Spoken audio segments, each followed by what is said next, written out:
જૂનાગઢથી સિંહ પ્રેમીઓ અને પ્રવાસીઓ માટે મહત્વના અને ખુશીના સમાચાર સામે આવ્યા છે।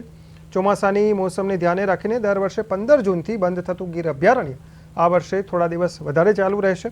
ચાલુ વર્ષે વરસાદ ખેંચાતા વન વિભાગ અને રાજ્ય સરકાર દ્વારા ગીર અભયારણ્ય બંધ કરવાની તારીખમાં ફેરફાર કરવાનો નિર્ણય કર્યો છે। નવા આદેશ અનુસાર ગીર સફારી હવે 15 જૂનને બદલે 23 જૂનથી સત્તાવાર રીતે બંધ કરવામાં આવશે। એટલે કે પ્રવાસીઓ 22 જૂનની સાંજ સુધી સિંહ દર્શનની સફારી માણી શકશે।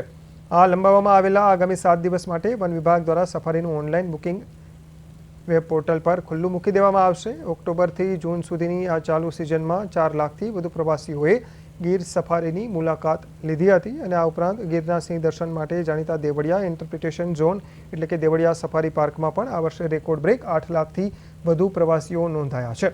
વન વિભાગના જણાવ્યા પ્રમાણે સિંહ અને અન્ય વન્યજીવોના સંરક્ષણ તેમજ સંવર્ધન માટે દર વર્ષે ચોમાસા દરમિયાન વેકેશન રાખવામાં આવે છે, જે આ વખતે 23 જૂનથી અમલી બનશે।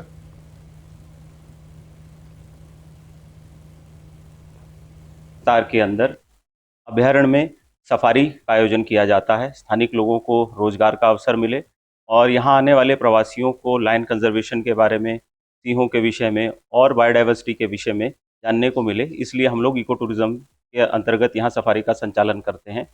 हर साल लगभग अक्टूबर से हमारा जो सीजन